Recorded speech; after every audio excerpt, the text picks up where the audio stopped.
हाँ लेकिन मैं रिकॉर्डिंग में अब आ गया वैसे। आई थिंक मैं वैसे रिकॉर्डिंग हाँ करना खुद नहीं चाह रहा क्योंकि मैं मल्टीपल स्क्रीन वाला यूज़ कर रहा हूँ और all right, so hello and assalamu alaikum everyone. This is Mohsina Asif from Quarry Science Society speaking. I'm just a science communicator at the Quarry Science Society, and I'm sorry I won't be able to switch on my video because of a very flaky internet. But before I hand it over to Hasan, and Hasan begins with this workshop of your smartphone as a science lab, where he'll be showing you how you could do a number of experiments using the sensors in your smartphone and a few open source applications. Now, these experiments, you could do them as students to obviously broaden your understanding of the different concepts. And plus, you could also implement them within your classrooms and your laboratories if you're a teacher or a lab instructor and so on. So before Hasan takes it over, I'd just like to very quickly introduce the Khwarizmi Science Society to all of you. I see we have a lot of international participants as well, and they're obviously joining through the network of Hasan, which is very exciting for us. So I'd very quickly like to just give you an introduction of our society. We are basically a non-profit association. We've been working since 1995 in Pakistan. Our main aim is to popularize the culture of science within the country. These are a few pictures of some of our events. We do teacher training workshops, seminars, exhibitions, festivals, and the core purpose of all of them is just to inculcate a love for science amongst the people, right? So yeah, right at the bottom, you can see a few links. You could obviously browse through them in order to find out more about what sort of work is it that we're doing. Apart from that, this workshop is also one of our initiatives. We just hope to intellectually empower the people within the science fraternity, people who are curious to broaden their understanding and so on. So these are a few rules that I would just like you all to remember as we go into the workshop. A very important one is that I see that some of you have logged in and your name is not same to the name that you registered yourselves with. So kindly, if that is the case, please rename yourself. You can do that by clicking on participants. While you click on your name, there is an option besides your name more, and you can rename yourself. So just make sure it's not the name of your device or anything else. It should be the exact name which you have registered yourselves with. Secondly is that just please avoid any disturbances during the session. Please raise your hand, or you can write it in the chat box. You can write it to me, or you can write it to Dua. Dua is Dua Jamshed. She'll be the co-host. She is also one of the communicators. So if you have any issue, then please just write it down in the chat box or write it down to her. Right. And yeah, just keep your microphones muted until unless obviously there's an interactive part of the workshop where you are asked to contribute or speak, or the rest. I'd just like to say that take full advantage of this workshop. And yeah, before I begin, before Hasan begins, I'd just like to very quickly also introduce Hasan to you. Hasan is basically, he's a certified teacher from CERN, and he's a certified teacher from the European Space Agency. And he has basically also MS in physics from Finland, and he has more than 8 years of experience in IB, mathematics and physics. And he has been working to introduce these innovative tools such as GeoGebra, Desmos, and similar other innovative experiments and tools in order to improve how physics and mathematics and other sciences are taught and learned. So he's obviously a very keen volunteer member of Khwarizmi Science Society as well. And I'm pretty sure that this is going to be a very, very valuable session for all of you. So thank you for giving me so much of your time, Hasan, and over to you now. all right, thank you so much, Ms. Mohsina. And yeah, as Mohsina introduced about this workshop and about myself, so I will not actually repeat the same thing again. Let me share my screen. Wait a second.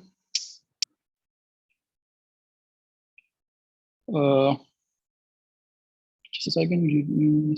Can you allow me, Mohsina, to share my screen? Yeah, I think I can able to share. Yep. Yeah. So actually, before we continue, I already shared the link in the chat box, and also you can see on this screen. So I urge every one of you, please go to this website. You can simply open a new tab on your browser and simply type in joinmyquiz.com and just enter this game code 380784. And don't worry, it's not actually about quiz, it's even it's just the name. I mean, like my presentation actually is based on this platform, just to make it more interactive. So let me see. Let me give you maybe a couple of minutes, maybe 1 or 2 minutes. And if you are unable to join now, you can still use the link on the, let me actually reshare. Let me copy paste again. So either you can simply click on this link and that will automatically log you into the to my room, or you can simply go to this website, join my quiz, and you can simply enter this game code 380784. And so far we have got only 5. I can see only 5 because that is going to be our main presentation. It is based on this platform. So please do so.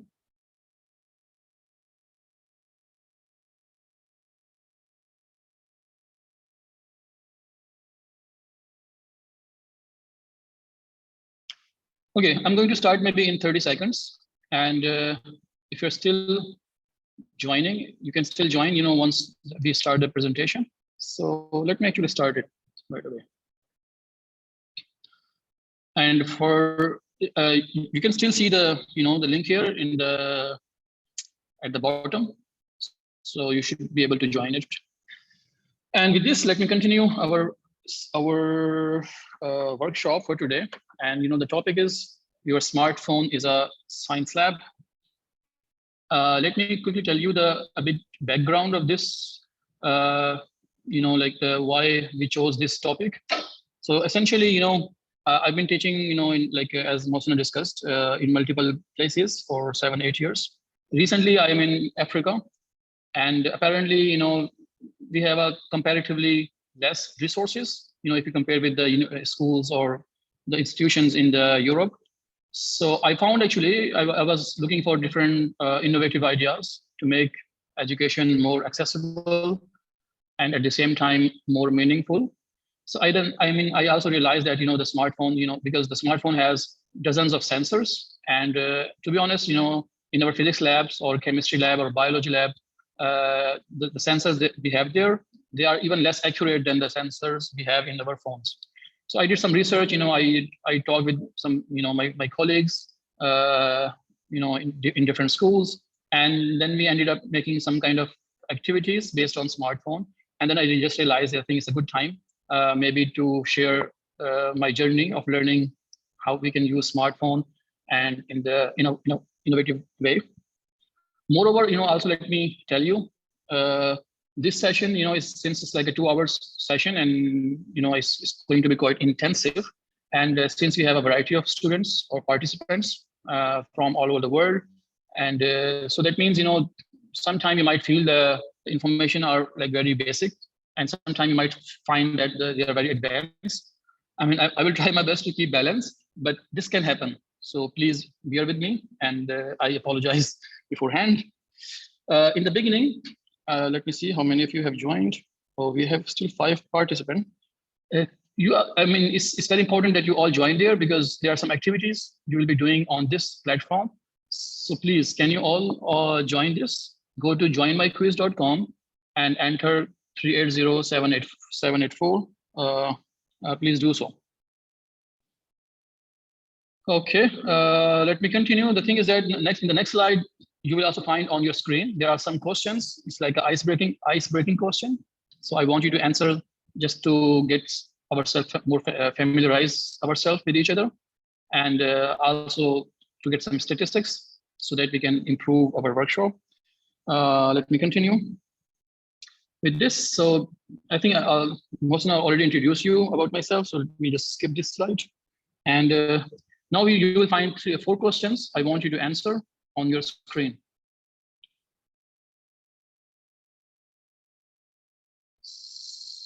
So I think we have only 5 participants now.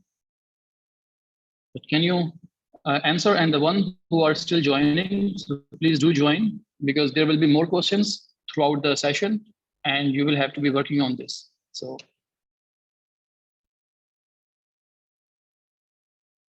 there is a link again. Thanks, Dua. It's in the chat box.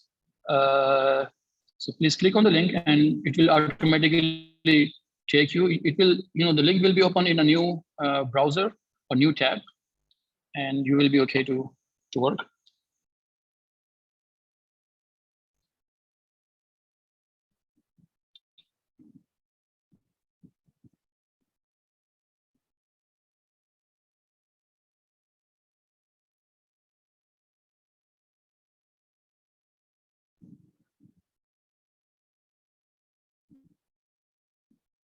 Okay, so as I told you, there are 4 questions, and so please do answer, and you can simply use the link. Yeah, time up, but you can move on to the next question now.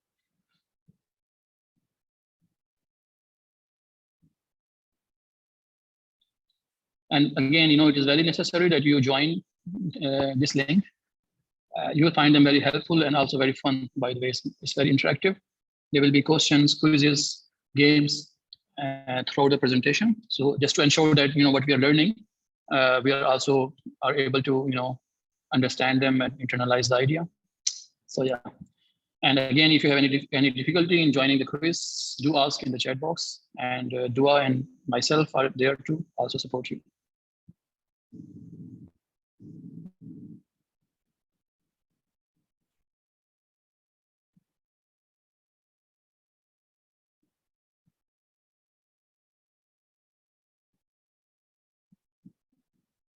Okay, now you have about 60 seconds to respond to this question.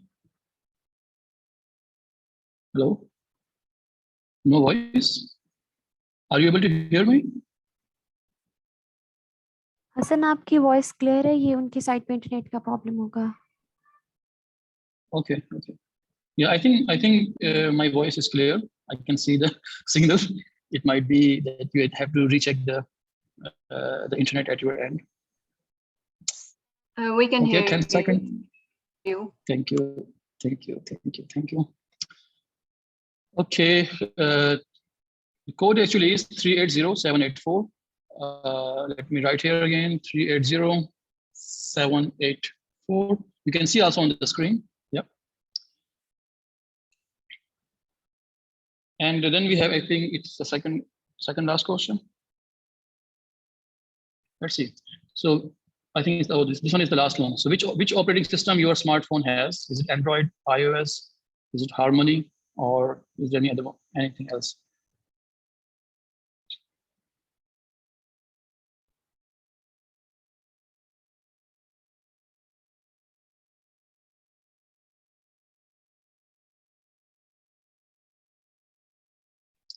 I already shared the link again in the chat box. So, okay, and that's very interesting. The responses are not, but I hope people are still trying to join. So please do so. There will be more questions. So while we continue, I want you to continue joining us. So let's get back to our main thing, our agenda. So what we're going to learn today. So today, actually, it's because it's about the sensors in the smartphone. So definitely, we're going to learn about the sensors and some basic definitions, and then we are going to explore the sensors using 2 applications. The link was shared, I think, yesterday, and I'm really positive that you have already installed these 2 applications, TFOX and Physic. So we're going to also learn them and explore them, and then we're going to interact with the world around us using the sensors in our phone. And the last but not the least is that we are going to have fun. And that's actually like even though it's the last agenda, but if you ask me, I think it is the main agenda, by the way, having fun. It's because, the learning process is, like learning means fun. So if you're not having fun, there is something wrong. I mean, it's not learning, to be honest. So, I mean, it's very important to have fun throughout. And with this, actually, I also want you to, I also want to emphasize on this, that throughout the workshop and discussion, try to engage yourself. It's okay to do mistakes, ask question. As long as you're having fun, you're learning, that's completely fine. All right. So before actually we move on, there are, before we used to know about e-learning, and then there's also a new term, M-learning. So it's also very common, and maybe as the time passes, you will see in coming years, the M-learning would also be a new norm in the schools and colleges. M for mobile learning. So because the mobile phones, it has not only has sensors, but also many other interesting tools that can be used to get ourselves educated. And we can do experiment on sound and light and motion and pressure and location and so many other things. So in coming days, you might find them very ubiquitous everywhere. Okay, so what sensors we have in our phones? Like generally, especially like the high-end phones, they have I think more than 20, or now even they're increasing every day, because in order to have a more real experience with the mobile phone, so they are equipping the phones with a new kind of sensors. But what sensors are actually? So you can find a maybe like very technical definition, but you can also think sensors like we humans, in order to interact, we are the ones, like we humans, we use our eyes, our ears, our skin to feel and touch the things, and that's why we interact with the real world. So the sensors actually in the mobile phones, there's like the same reason that the sensors are used. So basically, we can say that the mobile phones, like they can see and feel or maybe hear the world around them using the sensors. So we use a lot of different sensors to interact in order to understand them. And in general, the sensors, they are like an input device, as you can see, because you take input from sensors in your phone, and then you do some output. So for example, like your microphone, it records the sound, and then it processes, it does something, and then it delivers the sound to somewhere else, or depending on the thing. So it also takes input as a light, and depending on if it is dark or bright, it changes the brightness of your screen. And maybe other sensors, we're going to discuss them in details. So they have different tasks. So the sensors, they are basically input device, and generally the data which are collected from the sensors, they are analog data. So they're not digital, because the real world is analog. So they collect the data in an analog form, and then they have the tools and electronics to convert them and use them. All right. So again, this session is not in depth, so we are going to go through them like a more generic way. So, yep. By the way, we got 10 participants, and total we have 40. So that means we are still missing 30 participants. Please do join these quizzes. You can see the link here, joinmyquiz.com, and the password is also here, and it is also in the chat box. Okay, so in our smartphones, we have a lot of sensors. So ambient light sensors, temperature sensors, sound sensor, barometer, fingerprint, face recognition sensor, and pedometer, magnetometer, proximity. Like a lot of sensors, by the way, depending on the company, like if are you using Samsung or Huawei or Apple, depending on the companies, they have different sensors. But nowadays, most of the phones, they have a more than 1 dozen sensors. So we're going to also explore them, how many sensors you have once we see the application, and then you will be able to interact with them. Okay, so let's discuss, before we do some experiment and analyze the situation, let's discuss a couple of important sensors. These are actually not the thorough, like they are not the complete list of the sensors. There are even more, but I just listed the one which are, I think, more common. But of course, there will be even many more sensors. So the accelerometer, I will come back to this idea, the sensor later also. But generally, as the name suggests you, it detects acceleration, which is the change in the velocity, as you know already. And it can also, of course, the change in the velocity, that also means it can also detect a tilt or the vibration, because once you tilt your phone, you have to move it, then it means while you're moving in a circular way, it has some acceleration. So the accelerometer can be used to know the orientation of your phone, by the way. So sometimes, when you rotate your phone from landscape to portrait mode, it can be the accelerometer who detects the the orientation, and it can changes the screen accordingly. We then have gyroscope. So gyroscope actually is also like a accelerometer.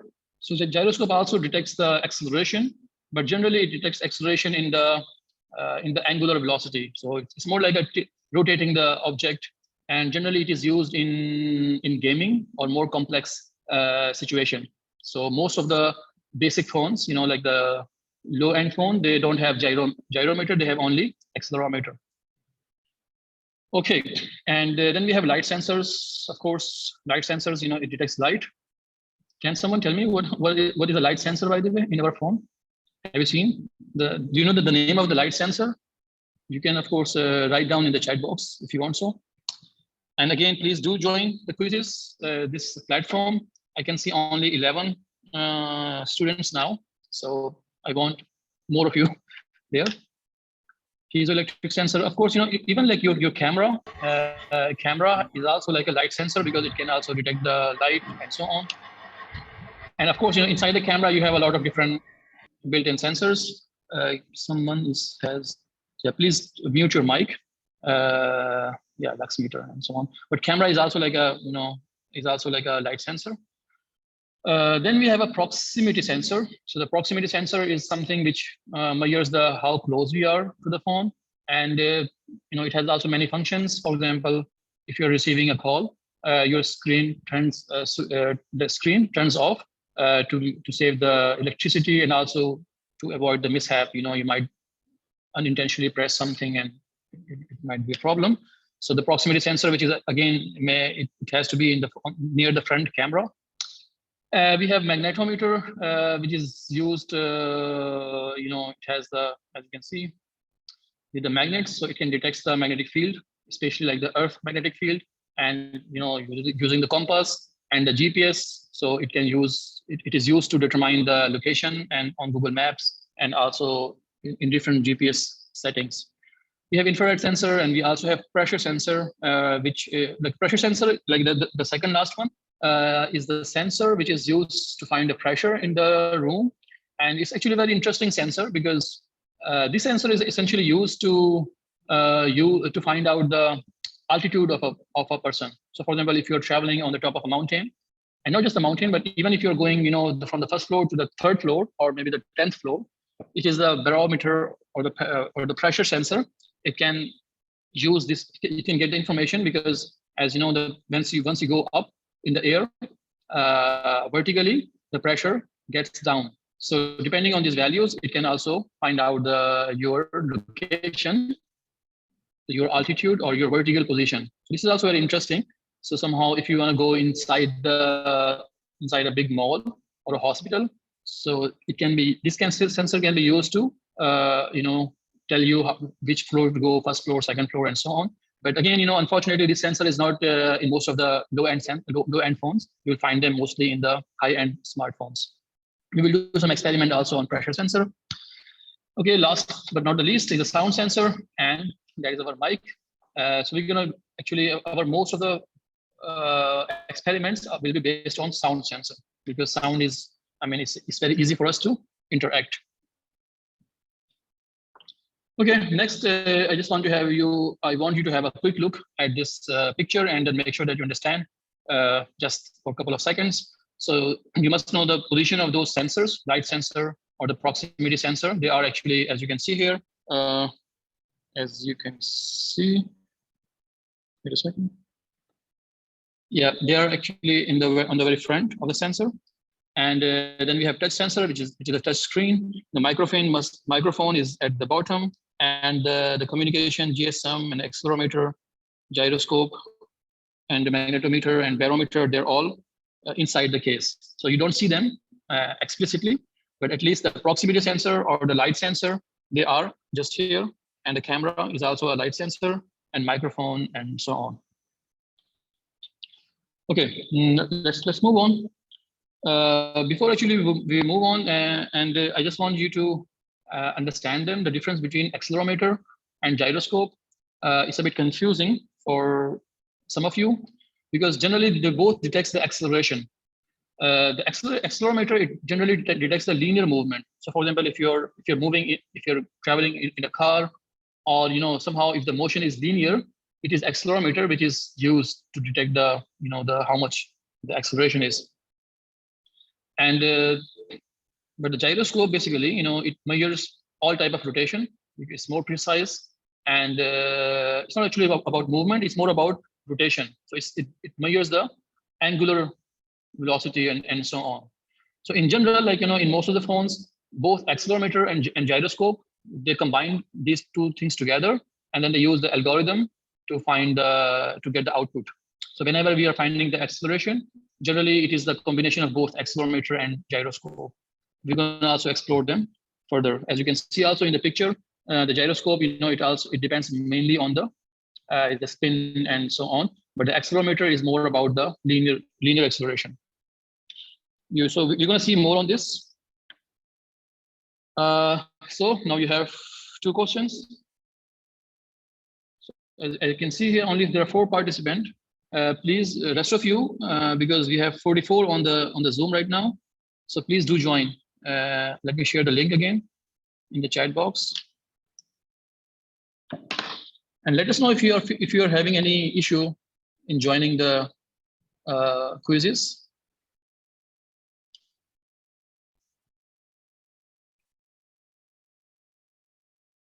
Okay, so you got 30 seconds. So I want more people.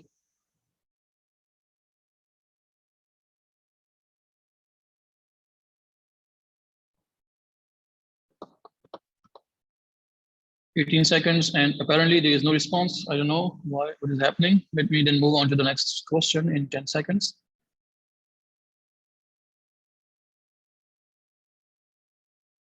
Yeah, thanks, Junaid, for your suggestion. But generally, we want to focus on next question. So do try to answer this question. Let me move on here.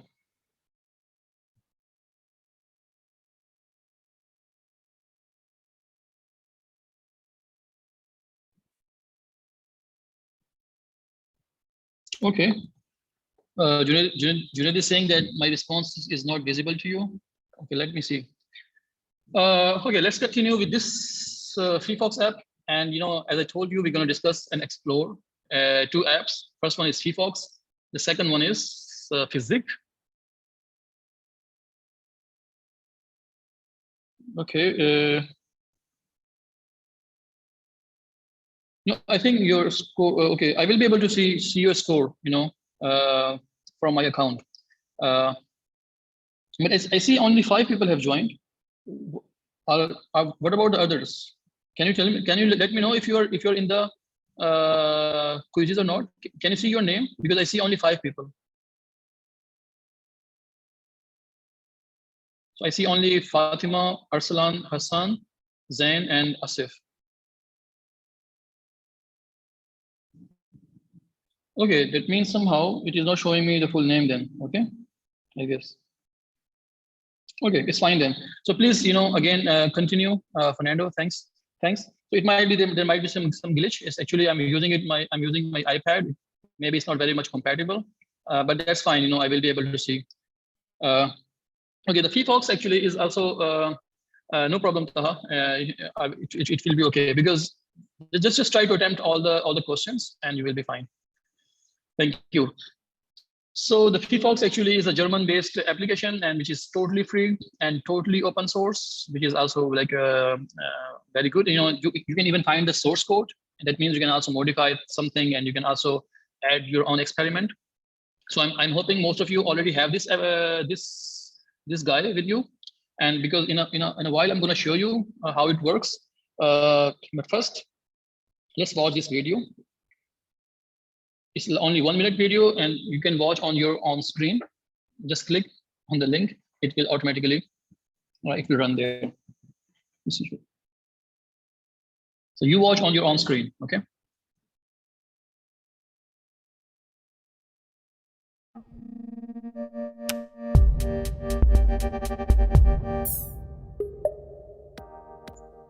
Smartphones have become a part of our everyday life. But did you know that using the right apps, they turn into small labs, ready to discover the world of physics? A simple example, put your phone into a paper roll and track its velocity with our Phyphox app. Live and wireless. Everybody uses elevators, but did you ever wonder how fast elevators are? Let's find out. This is possible thanks to the smartphone's barometer measuring atmospheric pressure, just one of the many sensors you are carrying right inside your pocket. Track pendulum movement, analyze magnetic fields, or even the spectrum of audio signals. Turn your smartphone into a physics lab with our Phyphox app. Discover the world of physics.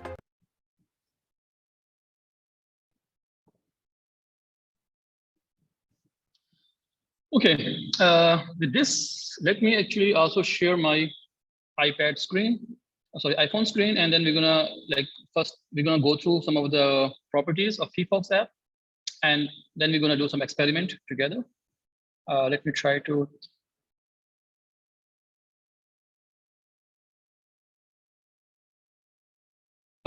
Continue. Okay, I think my screen will be stopped, especially like quizzes one. So for that, you have to actually use the link in order to see. I'm gonna share my iPhone screen now. So I think you should be able to see. Okay, so this is my iPhone screen, and let's go to Phyphox. You can also do so together with me. Sorry. As you can see here, we have a lot of sensors.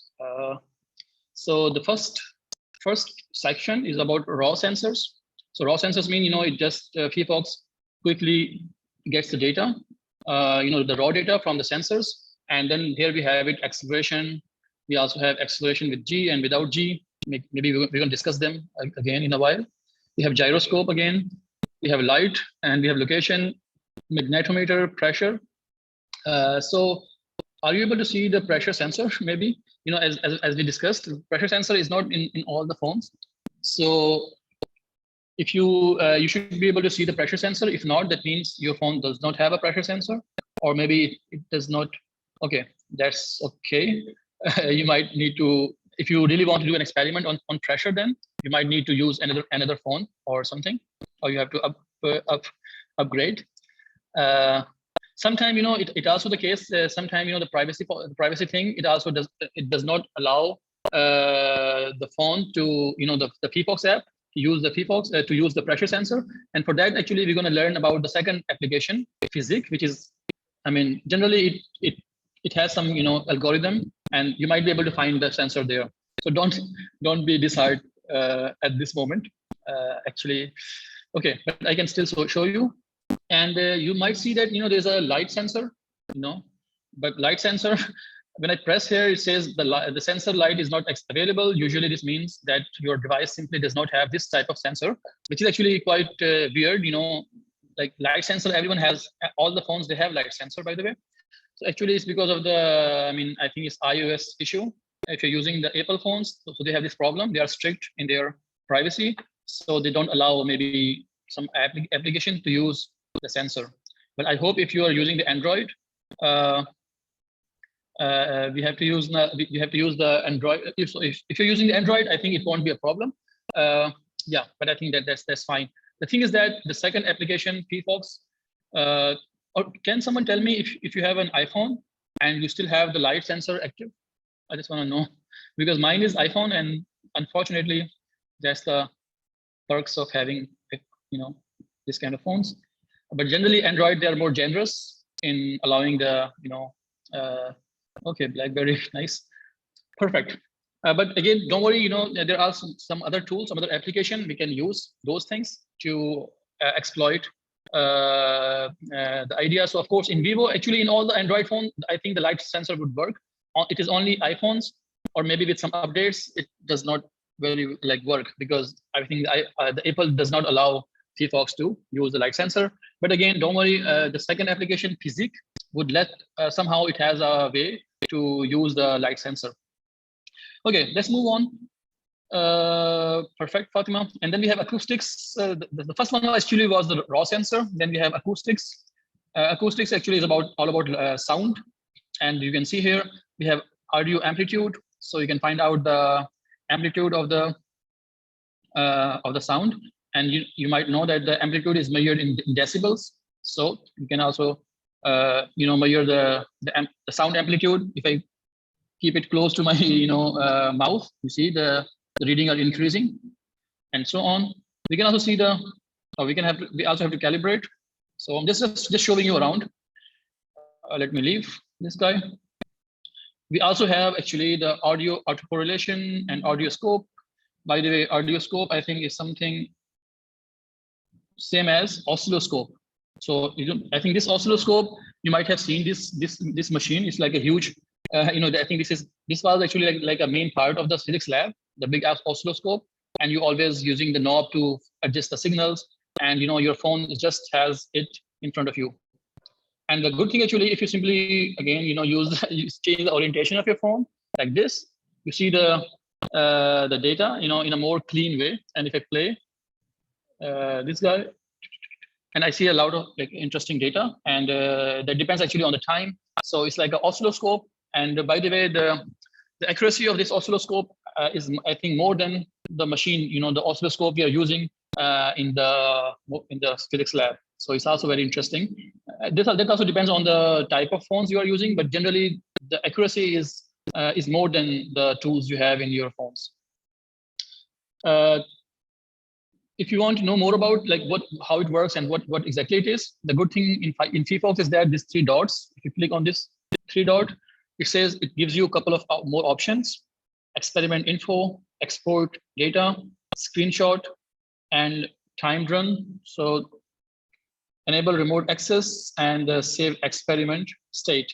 So experiment info, if you click quickly, you can find out the information, and you can simply read them just to understand what it is and how it works. That's also very, very, very, very valuable information. Okay, let's move on. Let's go back and let's leave this guy, and then let's discuss about, we have, it also has the Doppler effect. So we can find out we can analyze the Doppler effect. You might know the sound frequency changes,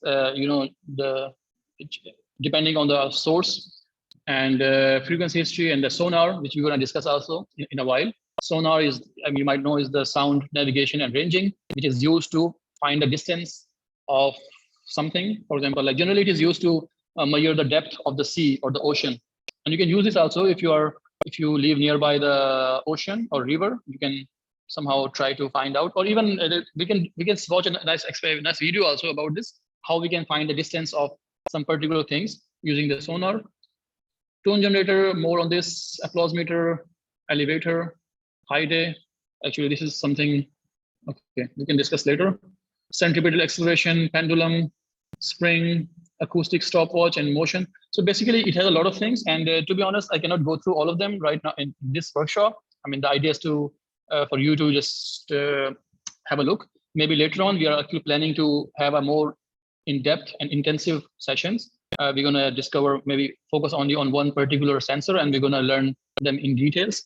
But for now, you can see we have acceleration spectrum, inclination. So inclination actually tells you, let's say, if I change the screen, tilt the screen, I can measure how much it is moved up and down and so on.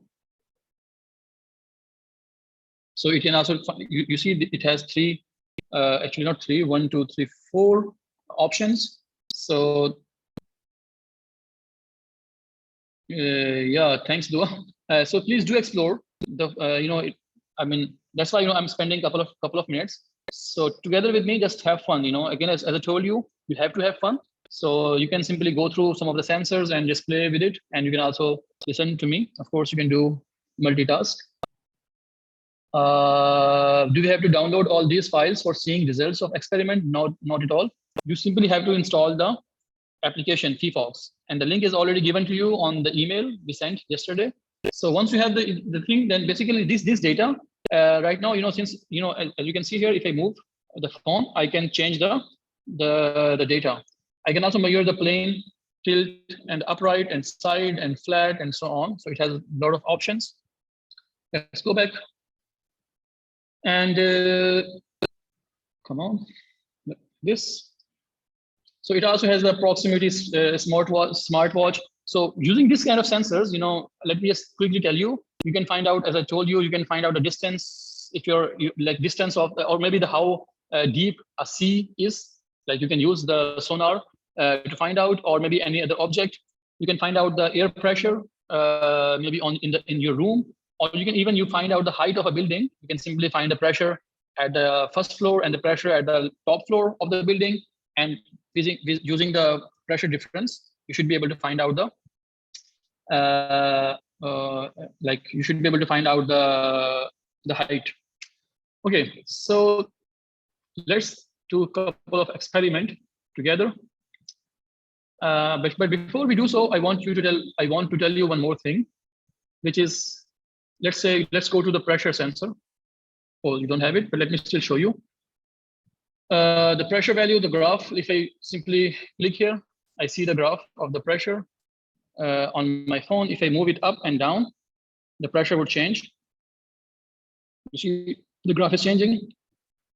So if I move my phone up, the pressure would decrease, and if I move my phone down, the pressure would increase. And as you can see here, it's very, very sensitive, and we can use this information to measure different things. Let me actually go back and let me show you one more thing. Let's say the audio scope. Again, it's like an oscilloscope.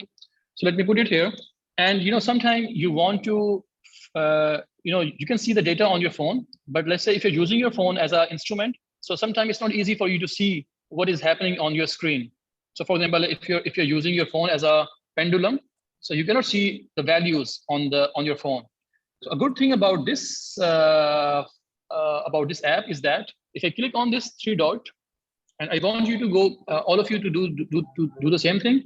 You go to the audio scope, and then you click on this 3 dot, and it says enable remote access. So you see this 1, 2, 3, 4, fifth link, enable remote access, because as I told you, sometime while you are using the phone, it's not easy for you to access the phone itself, because it might be the part of the experiment. So let's enable remote access, and it will give me the security warning, but let's say it okay. As you can see here on the screen, it says remote access enabled. Access this experiment from the following URL, 192.168.0.105. And if I simply type this number on my browser, I should be able to actually, let me see. Yep. Okay. Let me try to open the browser to see if I can.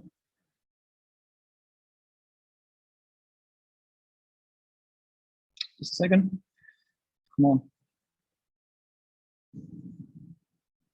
Okay. If I simply go here and type this number 192, and by the way, you will not be, if you type this number on your phone, you will not be getting the screen, because your phone and your computer must be on the same network. So make sure that you are using the same network. So 192.168.0.105. If I click enter, I have this on my screen. You see, like even my phone is, if I put my screen somewhere else, let's say if I want to find out the, I made my phone as a pendulum, and it is, I just put a hook here, and then it is moving as a pendulum, and then I can see the result on this screen, right? And it's like a very powerful oscilloscope, which you can also access. And somehow, if you have your laptop in maybe in other room or somewhere else having the same network, you can still access the data. Okay, and you can also even pause the screen here. You can pause the experiment. You can continue the experiment. Again, you can also click on this this thing, and then you can export data. You can view column wise and 2 column and so on, and you can also export data. So if I simply click here and it says export data, so it says I can choose, I want to export data as Excel or CSV. So CSV means comma, decimal, and comma separated values. And depending on, but like generally Excel is okay. So if you simply, click on Excel, and if you simply download data, and then it will, I can easily download, let's say download here. And sorry. Yeah, it's just here. I can open the Excel, and then even I can use, this data can also be imported to the, like to different softwares, let's say Mathematica or MATLAB, or even on Access, you can make a plot using this guy. You can also analyze them and so on. So insert and scatter plot and something. Yeah, so you see, I can also put the data here. I can also plot the graph and so on. So this is also very, very handy. We can get a lot of data and we can analyze it to do very high level experiments. And by the way, you know, this application is also used by many university students, and many people, they have written even scientific papers based on the values on these smartphones and so on. So don't underestimate. You know, it is literally a very powerful you know, application, and also the sensors. And again, they are very much accurate also. That's also very much plus point. Are you able to see my screen, by the way? I'm in the Excel here.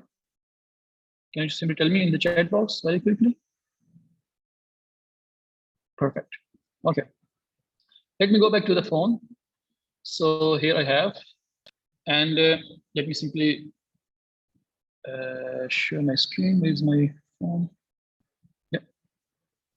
So let me go back and let me, you know, I was telling you about the pressure. Since most of you don't have the pressure sensor, let me very quickly tell you, you know, the pressure sensor, we can measure the pressure, and we can use the simple mode, because you don't need to know the graph. And for example, like let me just show you. If I put my phone here on my hand, or for example, like, you know, if I want to measure my height, what I can do, I can simply stand, and I think you should be able to see. And if I put my phone on this surface, I can note down the value is 1002.67. So I can write here one, and then if I put the phone on the floor, which I think you cannot see the floor, but you know, once I see, let me put it here, and I can measure the pressure. Now there's a difference of 0.02 hectopascal. So with this difference, we can use the the pressure difference formula, and I think you already know which formula to use. Can someone remind me, by the way? Like, if you know the pressure difference, can you find the height, or how the heights and pressure difference, they are related? Can someone tell me in the chat box quickly?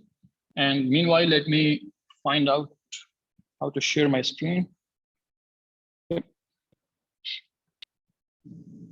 And even remember the formula that relates the height and the pressure?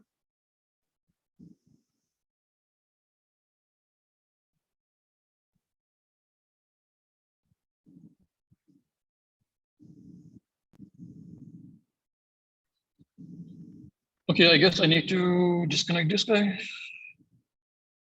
Okay. It's my iPad screen. Yeah. So as you can see here, let me just close this screen and maximize this.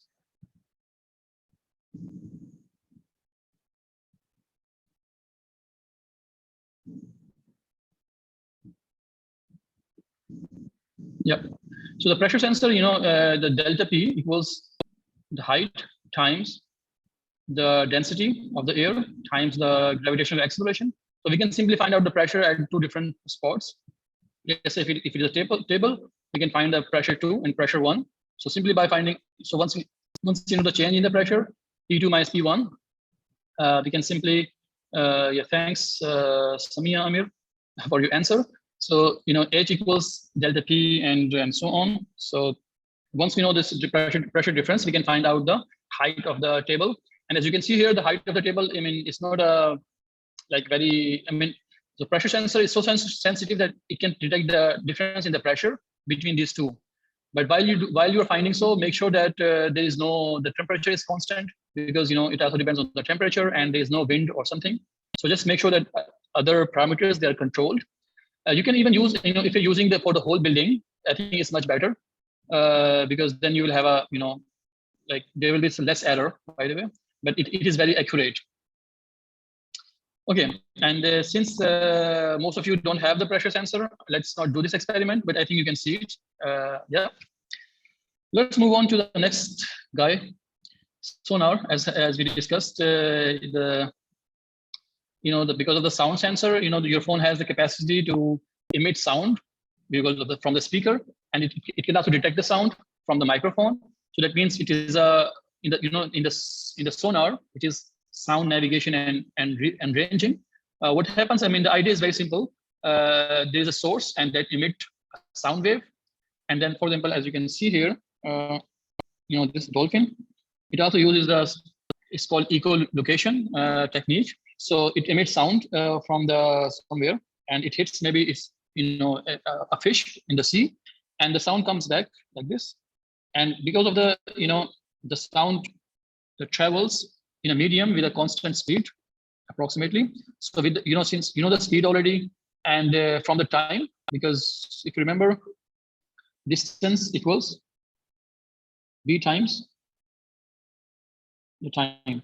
So to find the distance of the object, you need to know the velocity of the sound, which you know already. So I mean, in the air, in the water, and it is fixed, kind of.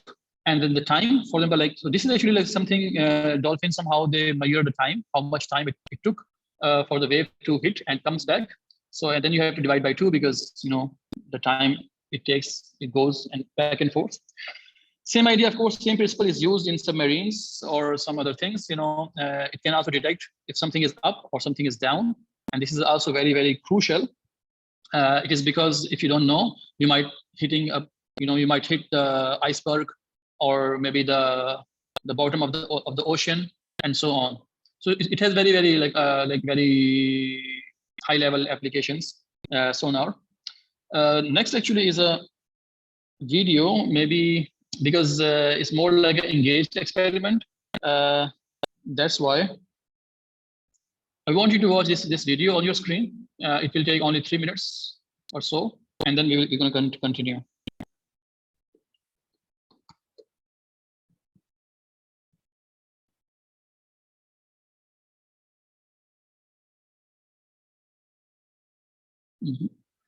So please do watch on your screen.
Oh, you're supposed to hear on your own device. So that means you should be playing this on your screen. So go to the link. Let me share the link again. And from this link, you should be able to play on your browser.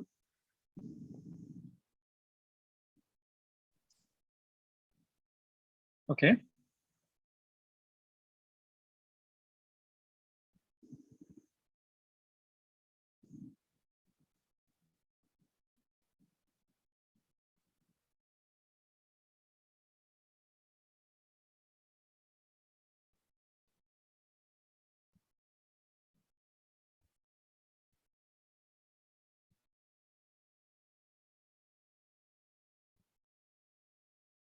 Let me repeat. You're supposed to play this video on your screen, like on the quizzes screen. You should be able to play it there. Can someone tell me? Can someone let me know if you can hear? Anyone can hear on your browser, so that.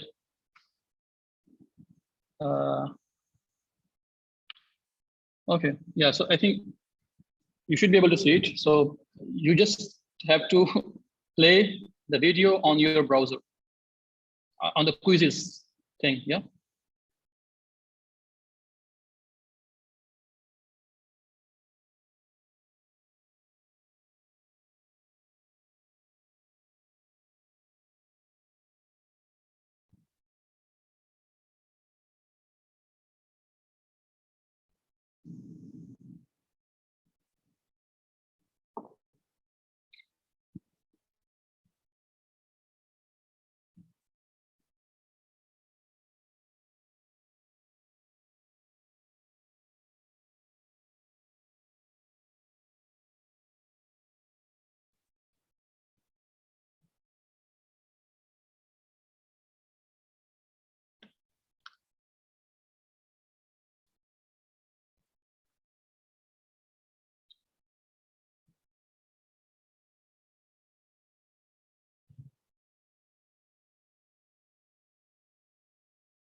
Okay, I think it's your turn now.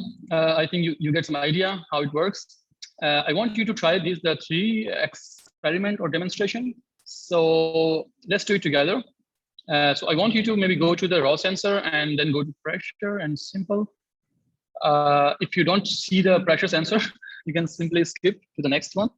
So then you can go to under the raw sensor tab. Then you can simply run the sensor as magnetometer, and then move your phone close to any object that has a magnet in it. And what is the maximum value can you get? So this actually magnetometer can measure the magnetic field intensity. So I'm saying so because you should be able to find some object which has magnet in it. And I don't think I need to tell you which object has magnet in it. I mean, I'm pretty sure since you're using a laptop and a phone. So do I need to say that it is your speaker who has magnet in it? So if you bring it close to the, yeah, but I think you should not be able to watch now. I just move on to the next slide. So just, yeah, you're supposed to maybe spend, let's say 2-3 minutes on this, and you can have a quick break even. Yeah. So the thing is that, as we discussed, there should be a 5 minutes break. So it's 12. It's like so let's have a 5 minutes break after 2 minutes. And meanwhile, if you want to continue, you can continue with this kind of 3 experiments. We're gonna move on to the next slide after 5 minutes, basically, or 5. Actually 7 minutes because it's 12:58. So yeah, after 7 minutes. So at 3:05, we're gonna restart. But I'm still here, and you can move around if you wanna grab a cup of tea or coffee or I don't know, a juice. You can grab one, and otherwise just continue working on this activity. Feel free to let me know if you need any help in the chat box, or even now you can use your mic to say anything if you want to say anything.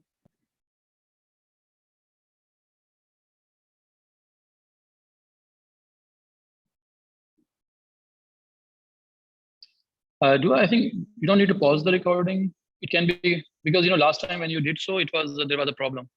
So I think it can continue, and later on you can trim, I think. Yeah, because it's always a problem. Okay, guys. So again, we have a break time now. Let me actually write it down somewhere here. Sorry.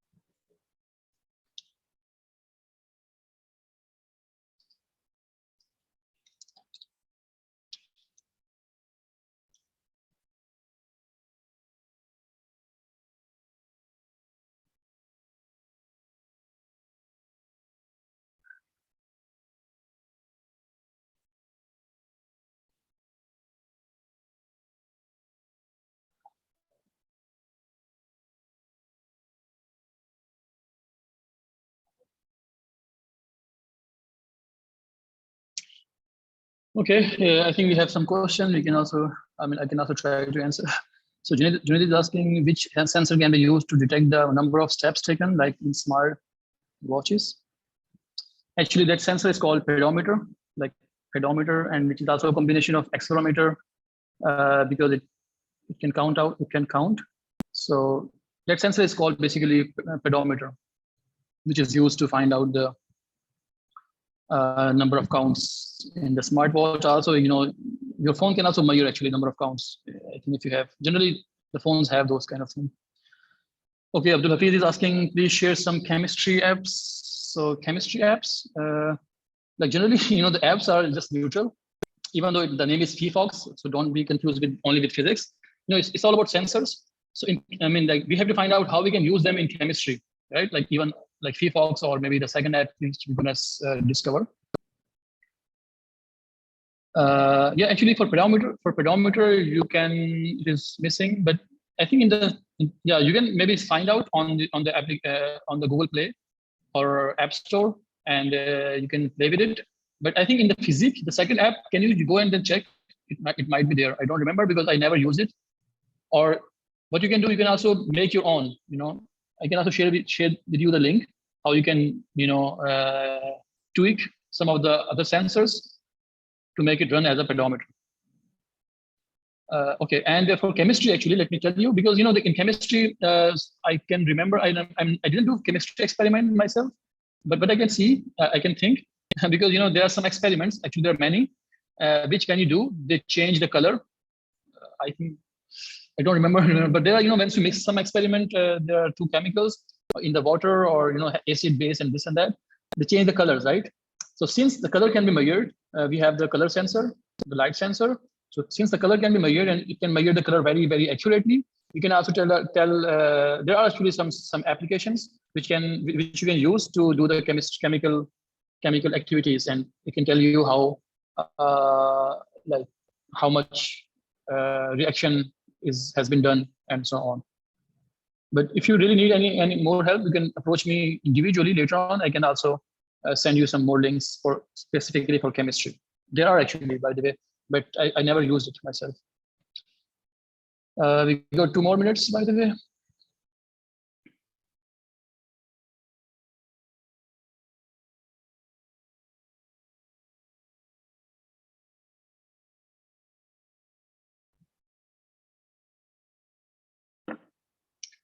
Okay, let me see if I can explain sonar in 2 minutes. So the experiment, like the guy, you might have watched the video. He used actually the cushion or the foam.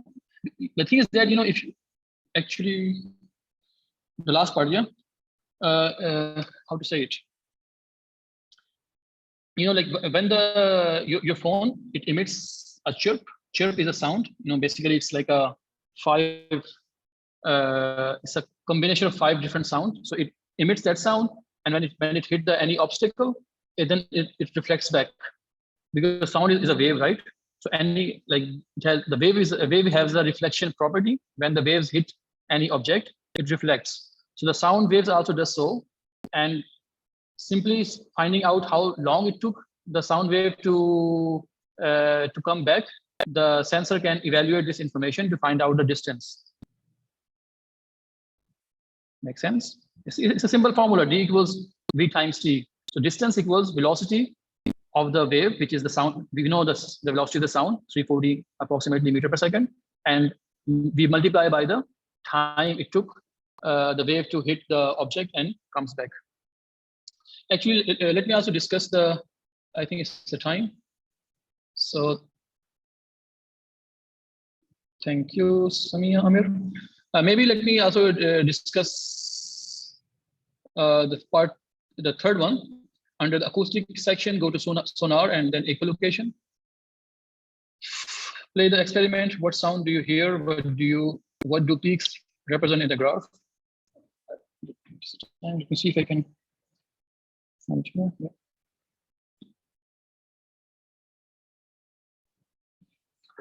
So where is my sonar? It's just here. And if I go to echolocation, and if I play this, oops. I think I'm connected to my screen. That's why I cannot play this thing. Okay, no problem. Let's go back to the presentation.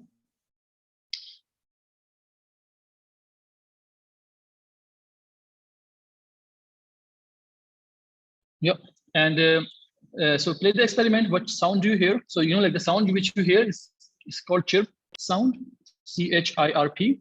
It's a combination of 5 small packets of sounds. You can actually read them more in the information section, and you know where to locate them. And it says, what do peaks represent in the graph? So you see, like there are a lot of peaks. So those peaks actually they represent different objects around you. So for example, if you are in a room, and then the first peak might be yourself, because the sound is also hitting you and coming back, but the sound also moves in all the direction. It's like a 3D. So it goes to the ceiling, it comes back, it hits the floor, comes back. So all the peaks in the result, they represent different objects around. So in order to find, if you really want to find out the peak, then basically it's up to you. You have to interpret which peak represent which thing. For example, like ceiling, it is very far away, right? So the ceiling would be the peak which is quite a bit farther than from the origin. And you might find another peak which might represent the floor, because floor is closer to the sensor. Again, if you want to make more precise measurement, you have to damp the sound. So that's why also in the video, the guy was using foam, and I think you can also use the cushion for the sofa cushion if you have, or mattress, and you can cover so that once the sound hit the foam or the cushion, it does not reflect, because they are the sound absorber. And then you can put a very hard object at the end of the position, so you can simply find out the distance of that object. I mean, depending on your experiment, your scenario, you can develop your experiment. Okay. Okay. Please perform SonarX equal in my mobile. It is present, but it's not recording data. I think you have to click on the 3 dots. So Taha is asking, I cannot record the data. You have to click on the 3 dots. Let me see if I can connect my phone. If you click on the 3 dots, on the top, you might see, then there will be an option to export data or record data. Okay. Let's move on, because the time is very short, and we have a lot of things to do. So I got actually some comments that phyphox is a very powerful app and it's amazing, it's awesome, and it's this and that. Definitely, it's a very powerful app, and I loved it. But that's not the end of the story. There are actually many more apps, and recently this is a bit more, how to say, this physics app is modern than phyphox. Phyphox is a bit older. I think it's 7 or 8 years old. I don't remember, but I was using it, I think, in 2016 or 17. But phyphox is actually comparatively new, and it's also rather simple. And actually, phyphox is also simple, but this is also like fun. And the good thing about phyphox is that it also works with the entry-level phones. So maybe you might find the pressure sensor in phyphox app. So maybe some of you, if you are unable to find out the pressure sensor on your phyphox app, can you tell me if you can see it in the physics app? And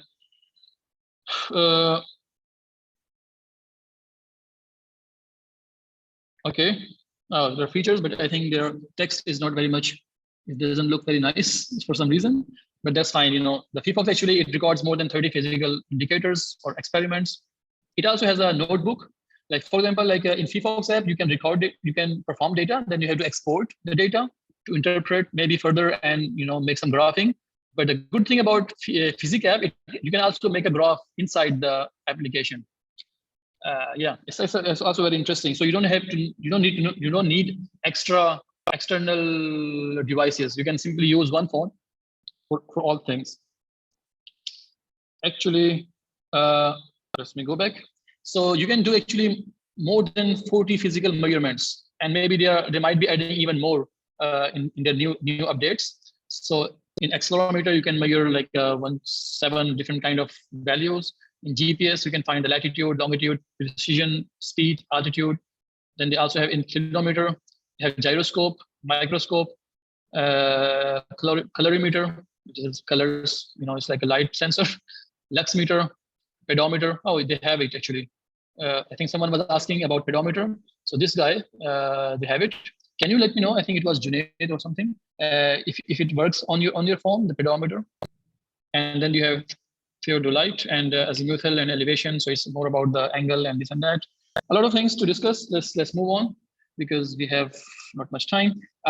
So the difference between PFOX and physics is that it is a comprehensive ecosystem. So when we say ecosystem, that means you don't simply do the experiment. You can also analyze the experiment. Yeah, like before you have. You can also analyze experiment on PFOX, but you can do it like you can also save your data, and then you can also add more pictures. You can also add more sound on top of it. Then you can even import.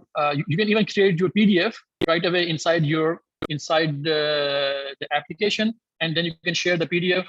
If you have been given any assignment from the university or from the school, or if you're writing the physics IA, especially the ones who are attending from IB, you can even produce a nice looking graph and everything just inside the app right away. So you don't even be needing more application. So let's move on, and maybe I'm going to show you this application. But before that, let's watch this 1-minute video. And again, you should be able to watch this on your device. So are you ready? Just play it.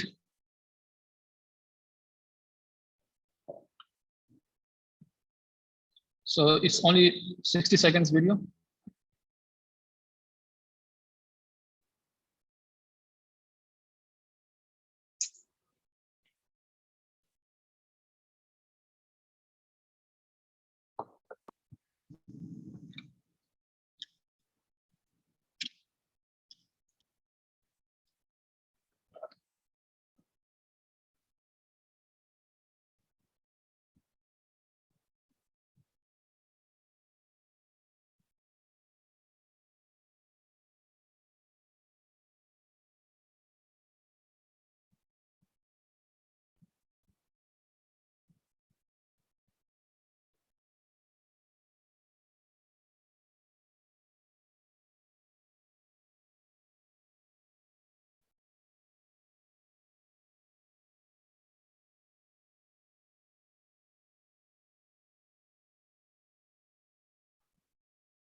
Okay.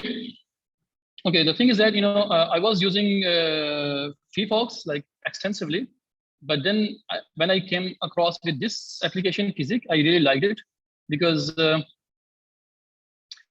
I told you, it can also you can do like almost everything without needing of extra Excel or your computer. So even if you're like traveling across the maybe village or town where you don't have access to other things, and it does not actually require internet. That's also a very interesting part. Without internet, you can access all the data, and then you can even add pictures, you can add sound, you can add all the medias, you can annotate, and you can then share as a PDF format. I mean, which is very, very, very powerful. Can we plot timing diagram of logic operations like AND or from this app, or is there any other app? I don't actually understand. But AND or it's a very basic operation, by the way, and or. So there are actually different protocols you can use. So it is, I think it's definitely possible. So what you are asking, that Taha is asking about AND or, it's a very basic circuit. Even it does many advanced things. So definitely it can do. And the good thing actually, yeah, Science Journal is already old and it's no more available by Google. It was used to be the case, and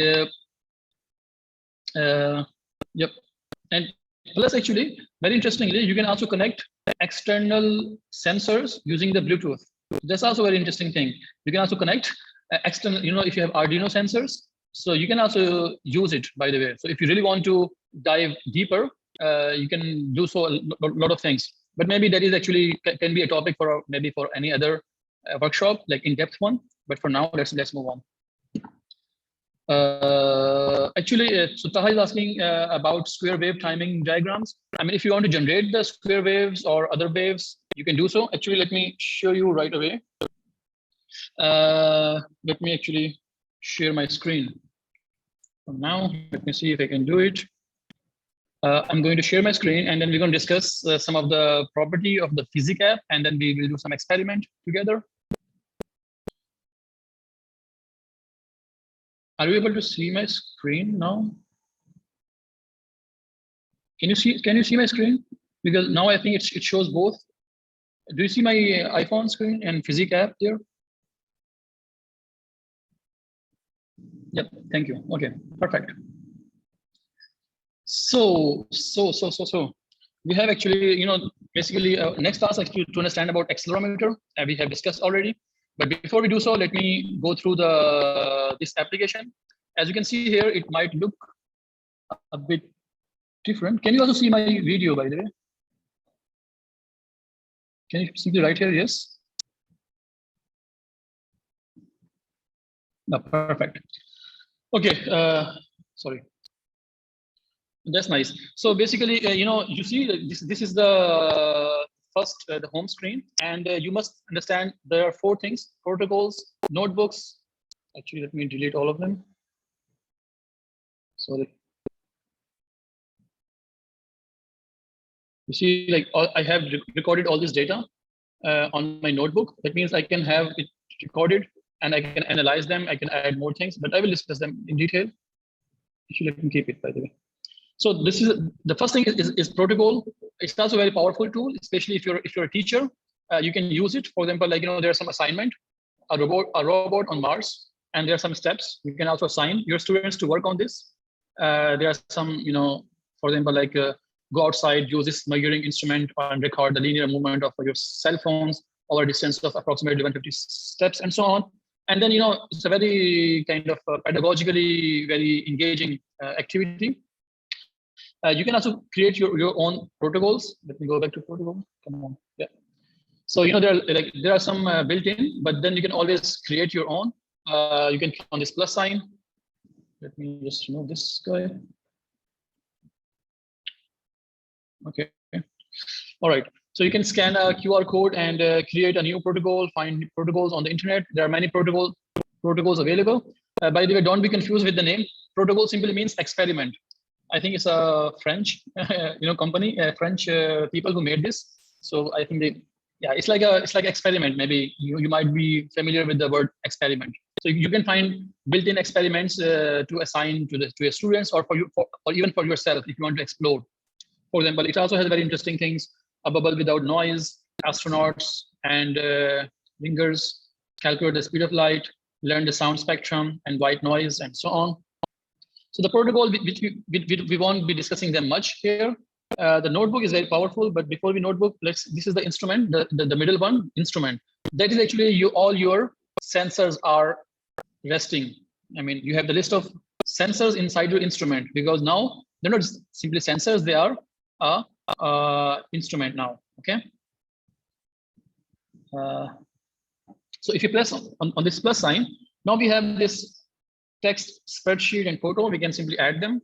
But then we have accelerometer, we have compass, we have colorimeter, which measure the colors. Let me actually see. So in colorimeter, we have color and color spectrum and intensity and absorbance. It's also very interesting. Some of you are asking me how we can use an experiment on chemistry. So absorbance has like as we discussed, there are some experiments which change colors when you do the reaction. So you can use your phone to find out how much color has been changed, and you can find out the rate of reactions and many other things. To be honest, I did not do many experiments on chemistry, so I cannot guide you, but I have seen that it has been used. Intensity of the sound, intensity of the light. Again, you can also use in the chemistry, you have an opaque object, and with the chemical, it becomes transparent or something, and then you can put the light source, and you can measure how the intensity is changing, and then you can decide about some factors. Color, it's very important, interesting. You can measure the color of the thing, this and that. maybe outside the window, and so on. Yeah. So if I press again, I can go back, and absorbance, global positioning system. So I can find out my latitude, my longitude, and precision, and the speed also. So my latitude is in millidegree and so on. I can change it. If you press it again here, I can go back to the speed and altitude. I can find my altitude, 54 meter. So I'm close to the sea level kind of thing. And gyroscope and rotation X, rotation Y. I can measure out these values. You have clock, chronometer. We can measure the time between two events. Lux meter, again, is same as a light sensor. So lux means light. So you can find out the average luminance and spot luminance and so on. Okay, we have magnetometer.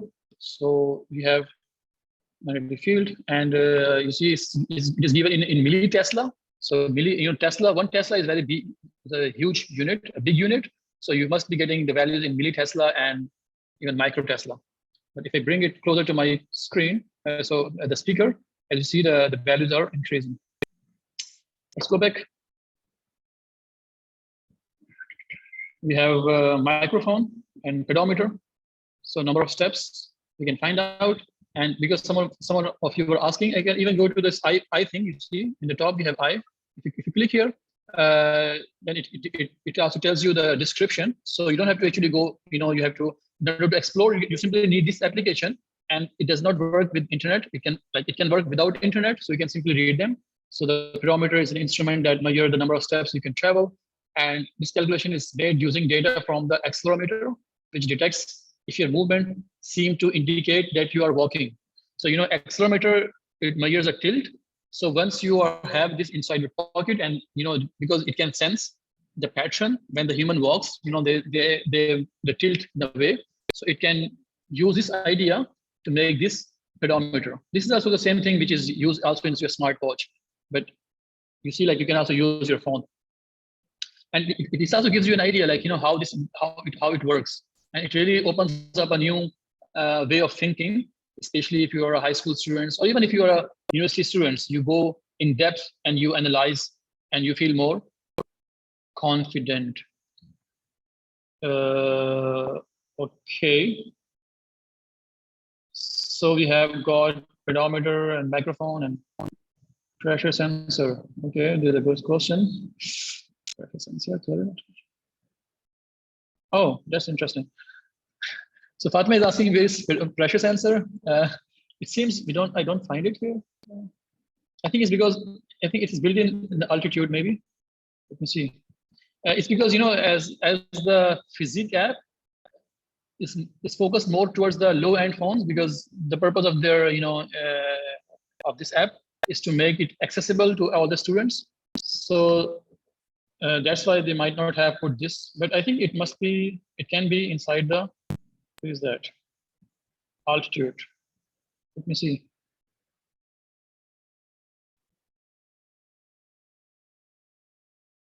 Okay, because they can also use the altitude combined with the GPS to tell you about the pressure sensor to tell you about your altitude and so on. So I don't see it myself explicitly. Next, actually, we have the tools. So this is also I think this is also what it differentiates this with the FIFOX.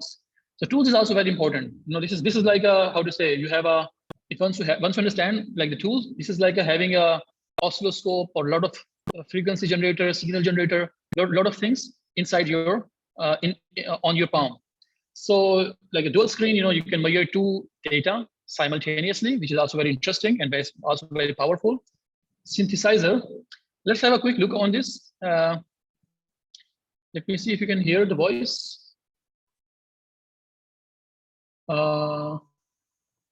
Maybe on your phone, I want you to play, and just keep your volume a bit low, because it might be disturbing. I mean, it's not harmful, but it might disturb your perception. So you can simply play this, and then you will see a very pure pure tone of a sound which has a 1000 frequency. That means the wave is vibrating 1000 times in 1 second. Okay, what I want to do, what I want you to do and then see, you can also add, let's say if you click on this add a track, then it also add one more sound source. And as you can see here, both of them, they are producing a sound of the frequency 1000. And of course, you know, if I play, maybe if you also play on your phone, you can guess what kind of sound you will hear, right? It's like the same sound, so you will hear maybe a bit more louder sound or something. I mean, it's going to be very similar. So, okay, and then actually let's change this, the second frequency, the second source, and then let's make it 1000, maybe 3, for example. So again, you know, that means your phone is going to produce sound. One speaker, you know, because your phone generally has stereo speakers, it has 2 speakers. One speaker would produce 1000 at the frequency of 1000, other would produce 1003. And now if you play the play button, if you press the play button, it's very interesting, by the way. Right now you have 2 sound, but now you will hear a sound which is varying in the intensity. So this is also like mind blowing. How come, you know, you have 2 sound which exists? It's like a sound wave, but then, you know, it for a moment of time it disappears. You see, like you hear a voice like ting ting ting ting. So the sound disappears, and this is actually the phenomena of the destructive interference. And I mean, this thing is called beats, by the way. So you can also, you know, discover the beats and the interference and so on. These are very advanced topics, and which you can also study them in details simply by you know, playing with this kind of synthesizer. So it can play the sound of a particular frequency. Let's move on to the next thing, sound library, and I will come back to this because for our next experiment. In the sound library, you have an interesting sound. You have a flute, you have guitar, piano, and white noise, and so on, echolocation. And if you play, and you can hear very interesting sounds like the beep and so on. So you can use this sound to use for the echolocation and so on. And then we have the kinematic study. And once you press on this, it asks you, do you want to study a movement or a video or on a chronophotograph? And let's say if you select the video, we can even analyze a video. And maybe actually my target is to also show you how we can analyze a video, let's say a parabola, and discover property, let's say the energy conservation or the linear acceleration, horizontal acceleration and vertical acceleration and so on. So maybe I will come back to this one. So let me go back to the tools. And then we have sound color synthesizer. You can also create different colors, playing with the, you know, if you add all of the colors, red, blue, and green, you see a white screen and so on. So let's go back. And then in the end, you have the setting. Of course, let's not discuss this thing. You can also explore yourself. Okay, so it's time for us to, let's go back to the slides now on the quizzes, and let's go through and let's do some experiment. I'm going to disconnect.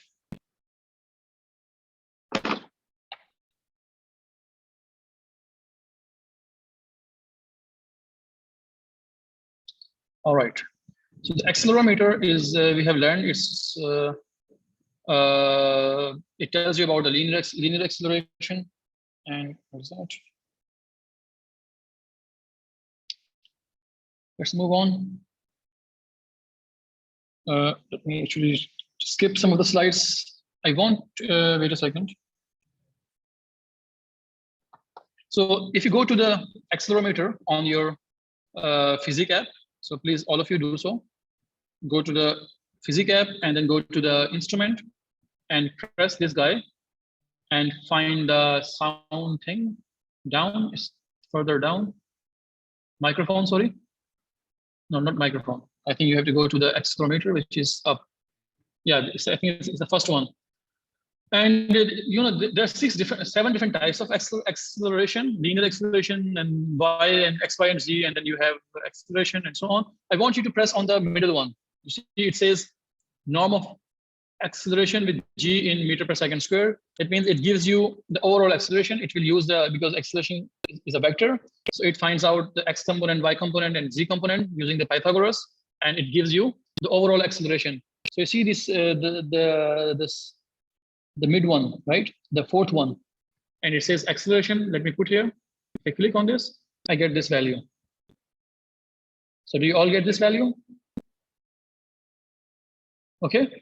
So it is going to be around 9.8, and you see it's quite accurate. By the way, if you're on the away from the sea level on the mountain somehow, if you are watching this video from Mount Everest or K2 or Mount Blanc, you might find the different value. But I just want to ask you one question. It says the acceleration is 9.8. Why is that so? Why it is 9.8?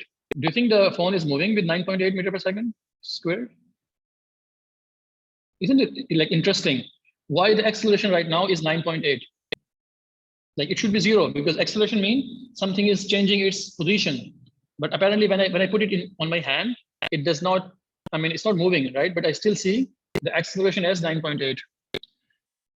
Okay, of course it is gravity, but does it make sense? How come the phone is not accelerating? So actually it has, because there are two ways to think. It's again, you have to think of in terms of Einstein way of thinking gravity. So the Earth actually is accelerating. You might know about the gravity in the theory of relativity. The Earth is accelerating with 9.8 meters per second square, of course, in the space-time. So right now, even you're holding your phone, the Earth is accelerating in the space-time. That's why you see this 9.8. Or you can think this way, that this 9.8 actually it results from because of you are hindering the phone to move towards the center of the Earth, right? So that means I'm applying some force on it so that it does not go and hit the because the Earth is attracting everything towards the center of the acceleration. So can you answer this question on the quizzes now? It's just, I think, one question. The accelerometer value of 9.8 meter per second squared while the phone is stationary in your hand result from. So you have 4 options.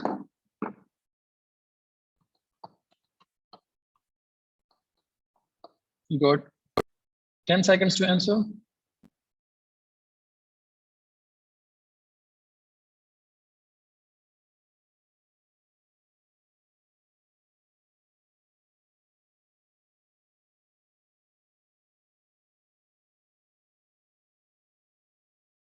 Okay. I guess again, I cannot see the solution now, but I think I should be able to see it later on when I log in from my computer. Right now, I am in simply the iPad. Okay. I think you got the answer. Why is that so? Next, actually, let's try to explore the sound sensor. I already discussed about the phenomena of beats. You can simply produce 2 different sound of pure frequency, and then you can explore the idea of beats. So, and that's actually a very powerful thing in electronics, in understanding the nature of waves. Also in in electromagnetic theory, once you understand the beats of the sound, you can also use the same idea in the sound interference, the light interference, and constructive interference and destructive interference, and so on. Let me also discuss a couple of more things. Because of the sound sensor, if you go back to your phone and open up the physics app and click here and go to the sound guy. Here's the sound. All right, microphone. Okay, then we have oscillogram, we have fundamental frequency. So oscillogram, the first one is the same as oscilloscope. You might have seen them in the labs and everywhere, but now you have inside your pocket, and you can also elaborate. You can also understand and analyze. So for example, like one experiment you can do, you can simply press the record button, and then you can simply say the different vowels. Let's say A, E, I, O, and U, and then you can see then you can see like how the sound wave is changing. On the oscilloscope, you can study them. This is also a very powerful thing to understand. Like we have the stationary waves, we have vocal cords, and the sound are produced from there. So it has also an intensive application. Let me not go into that details. Again, let me go back to the sound level, and we can go to the fundamental frequency. We can also find out the audio spectrum and the sound intensity. One thing actually, let me also discuss. I will not be doing this thing because I don't have the resources. If you have a tap water, it's if you pour a water from a tap in a long straight glass and analyze the sound with audio spectrum or oscilloscope, you can actually find out. You might have learned what do you call them? The stationary waves. Remember, and the glass would act as a string with one end closed and the one end is open. Like the top end is open, as you can see on the screen. The top end is open and the bottom end is closed. So this is like a stationary waves. And while you fill the water, the glass, ideally, if you have a long glass, and it should be straight, because you want to control the other variables. So if you simply analyze the sound coming out while you fill the water from tap, you can find out the first harmonics, the second harmonic, and the third harmonics. I think if you remember those things, you might know from the stationary waves, and from there you can even find the speed of the sound. So you see, like simply by filling the glass with water and recording the sound from the oscilloscope, you can analyze a lot of interesting things. If you don't know about this, you can simply take a note right now, just say stationary wave and harmonics, and then you will understand like what I mean. Using this simple experiment is quite powerful. Okay, let me move on to the next thing, which is white noise. And I want us to do this experiment now. Maybe some of you might know already, but some of you might not know white noise. So actually, it's a combination of every frequency on the acoustic spectrum. So you see, like while I'm speaking, generally I have a particular range of sound wave, right? Particular range of frequency. Especially if you are producing a pure tone, then you are producing a specific frequency. But white noise is a special term. If you have all the frequency, if you're somehow able to produce a sound which contains all the frequency, it's called white noise, and which is auditory equivalent to. So the name white noise has something to do with. Can you fill the blank? Like what is this equivalent to? You might know another word for white noise. What is that? It's white light. So because the white light is also the combination of distortion. Yeah, but yeah, we call this distortion because of the reason, then generally it is the byproduct of the electronics. You see this kind of sound when you open your analog television or radio, like this sound. But the white noise is the same as white light. So how come they're same? Because in the white light you have all the colors. The white light is not actually like a color; it's like a presence of all the colors. So similarly, if you have all the sound, it's called white noise. And actually, it has very interesting applications or implications.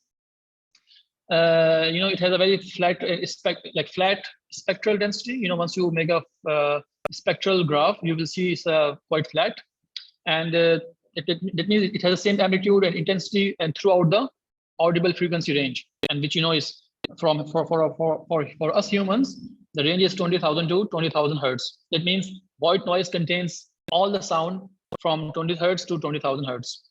Okay, and this sound actually has a very interesting applications. It helps improve the sleeping cycle. Some applications they also use it. You might find some application. The sleeping app, they use white noise, and yeah, it has actually very interesting application. It is used also in the sirens for ambulance and so on. So it's not the time to discuss about the applications. So let's do an experiment on white noise. Okay, maybe for next 5 minutes, it's 40 now, until 3:45. I want you to try to answer these questions. Try to answer as many questions as you can.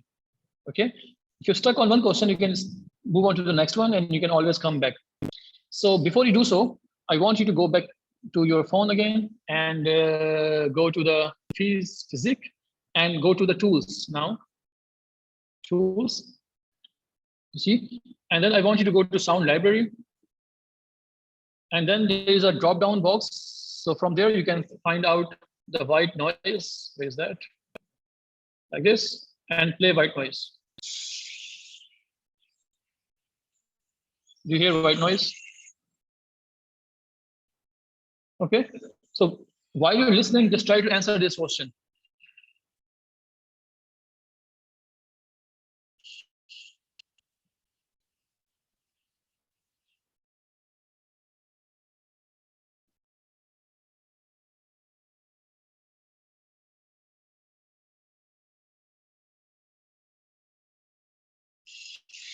Let me stop here. Okay, let me just let's have maybe 2 or 3 more minutes on this. So while you explore, I want you to have fun, explore, try different methods, and try to build your intuition. So while you're doing so, once you understand like how it works, as I told you, it is used in many different fields. It also has to do with the psychology of humans, because apparently, I mean, from the scientific research, it has been observed that the white noise helps people sleep, or maybe also improve child, I don't know, cognitive skills, and so on. So even though it's called distortion, as Mr. Suhail is saying, but it has also many interesting application. Even if you simply Google the applications of white noise, you will find. Okay, so maybe if you spend maybe 2 or 3 more minutes on this and working on these steps. Okay.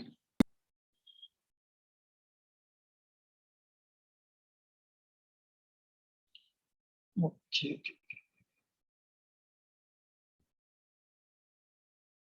But Fatima, are you able to go to the library and see the drop down menu from there? It does not play the sound. Okay, it plays on my phone. But can you see the white noise option, right? You see the option there? Okay, you might need to restart. I can see. Okay, perfect. Can you simply, switch it off and restart the application? Just close it and then open it again, maybe. Yeah, exactly. It's a therapeutic. For example, like you can use it to cool down a person, and this is actually also used in many psychological experiments. It has a very interesting application, by the way. So it's like the same thing as the white light. The white light is combination of different colors, and it also has many interesting. It gives you a sense of energy and honesty and this and that. So the same is the case with the white light, white noise, by the way. Again, we still have 1 more minute. So like we have white noise, we also have pink noise, brown noise, purple noise. Scientists have developed those kind of terminologies. So depending on the the intensity of particular range, if you are more towards the 20 hertz range or 20,000 hertz range, there are different terminology. It is used in medicine, in hospitals, in science, in physics, in chemistry, and so on. Okay, by the way, so if you like, as I see, some of you are also teachers. You can also find many, like this is called protocols or experiments. There are actually more than 20 or 30 different protocols, experiments. You can find them online. You can even there's a QR code, and you can also share with your students, and they can also share the PDF version, the final version, with the pictures, with the sound, with the things, with you. And again, they are totally free of cost. Okay, let's do a very quick demo, another one, to understand the compass or the orientation. So your compass actually, if you tilt your phone, it gives you a value of 0 or 360 degree when your phone is aligned towards the magnetic north. And you must know also that the magnetic north and the true north, they are different things. Okay.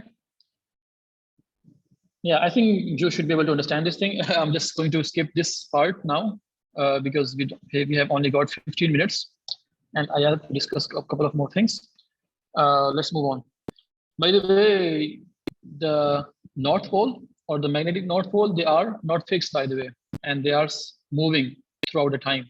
By the way, it's 65 kilometers per hour, and that means in some approximately 1 million years, the magnetic North Pole would be on the opposite side of where it is right now.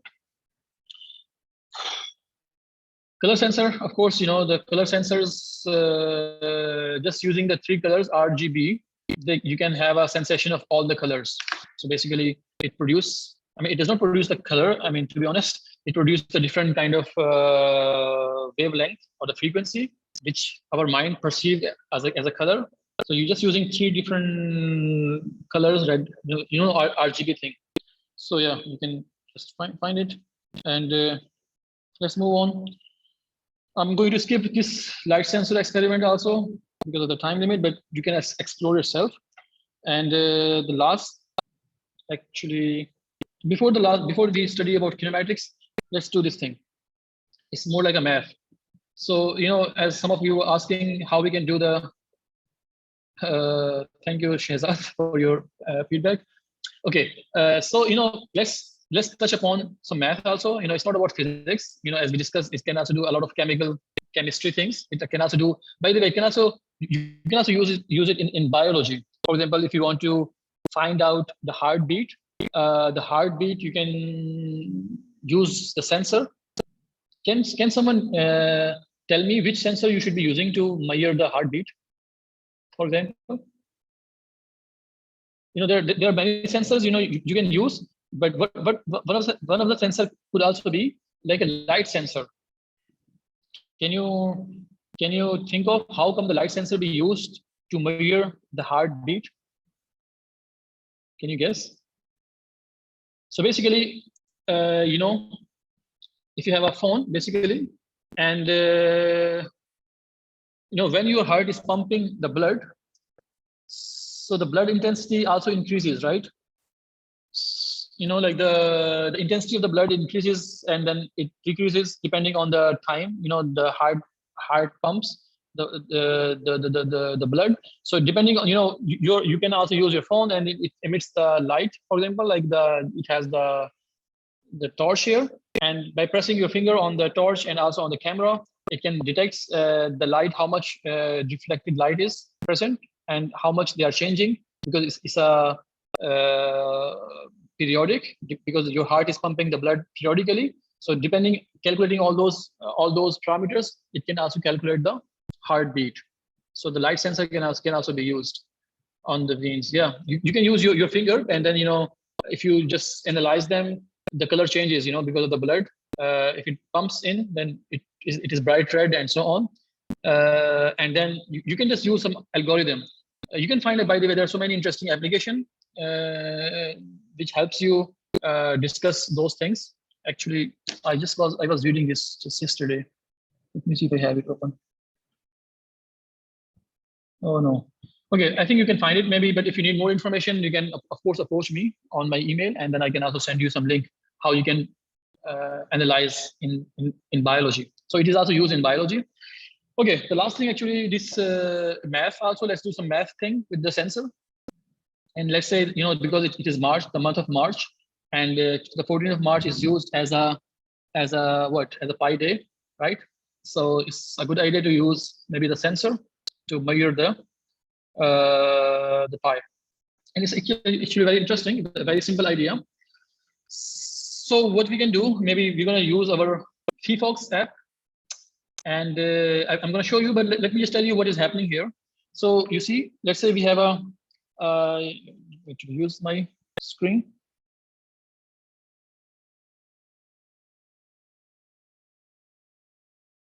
So if let me use the green color. Yeah. So basically, let's say this is x-axis and this is y-axis. Sorry. This is y-axis. So this is y-axis, Okay, and let's say this is 1, this is -1, this is also +1, this is also -1. Okay, so can you tell me the area of the square? What is the area of the square? Like you see there's a square and there's a circle. So the area of the square is 4, right? Like 2 times 2. That is the area of the square. Make sense? Because the height and the width is the same, which is 2. What about the area of the circle? What is the area of this circle? As we know, the area of the circle is given as pi r squared, and since r is 1, as you can see in this case, I'm sorry.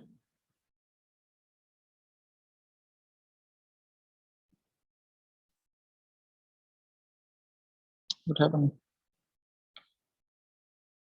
So I'm not able to write it. Wait a second. Okay, I think I cannot write it right now. Okay, I think it might be a glitch on this software, but you know the area of the square is 4, and the area of a circle is pi r squared, which is pi, right? So if I wanted to find the ratio between the area of the circle and the area of the circle and the area of the rectangle, what it would be?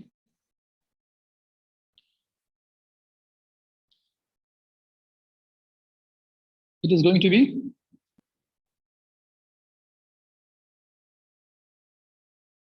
it is going to be 4 or pi over 4, right? So area of a circle and over area of rectangle or square, sorry. It is, so area of a circle is pi and the area of the rectangle is 4. That means if you somehow generate some signal, like a random signal, which is confined in the rectangle. So if you generate the signal like randomly, and if you're able to calculate how many times the signal hit inside, like the signal sits inside the circle, and how many times it is up in the square, and finding the area of the by dividing those values, you can estimate the value of pi. Does it make sense? So what you can do actually, let me share with you right now. Do you see my screen yet? Yeah, I think you can see my screen. Okay, and I want you to go to this website. Like you don't have to go. Let me do it myself. Fox.org/hiday.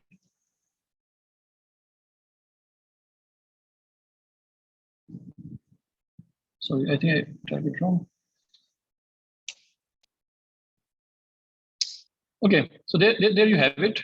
And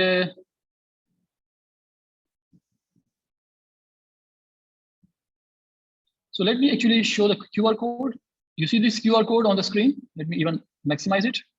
So what you can do, you simply go to your FreeFox app now. Can you do so quickly? Let's go to FreeFox app. And let's go back to the home screen. And you see there's a plus sign at the top right.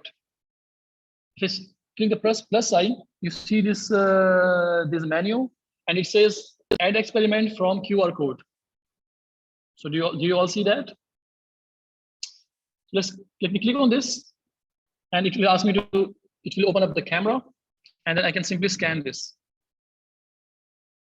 and then I get this screen.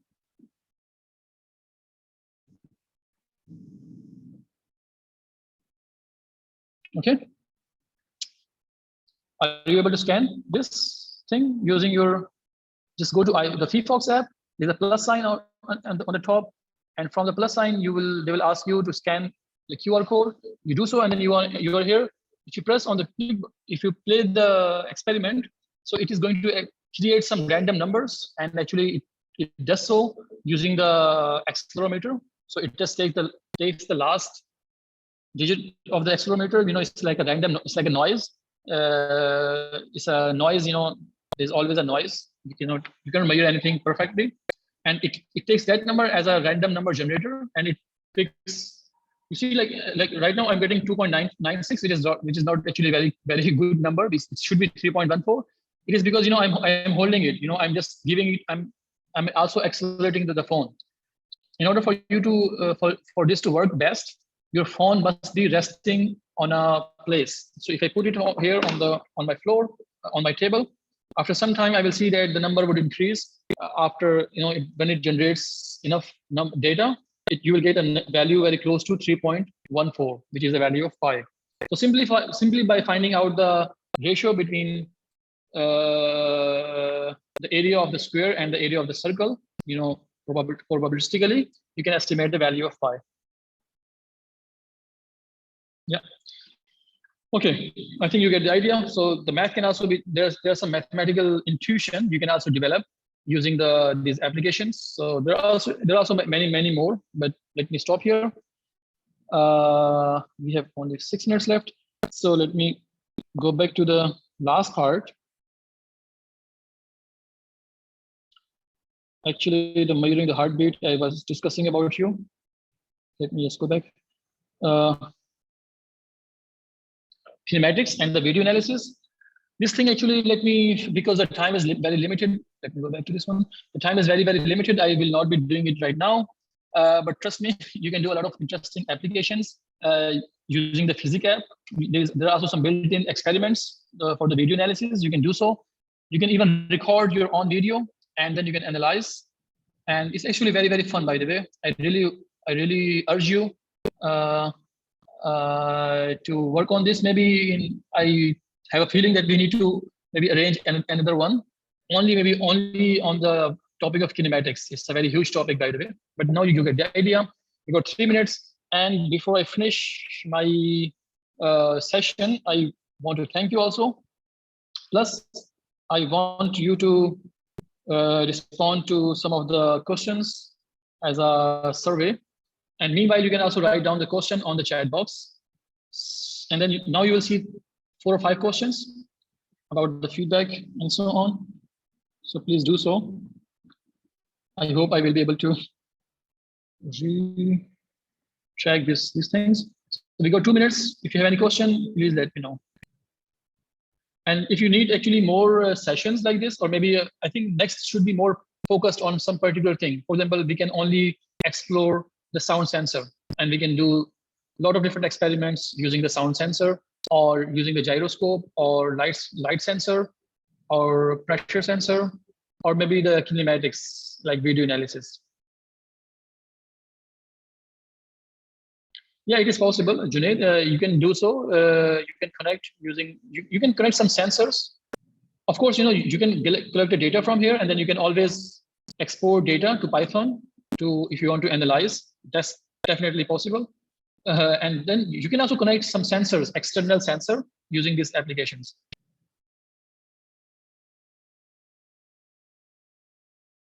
Yeah, for example, in Python, there are multiple ways you can export data. You can do it from the CSV, or from their different ways. You have to export data basically. So you can export data to the Python or any other, let's say MATLAB or Mathematica, so to analyze it further.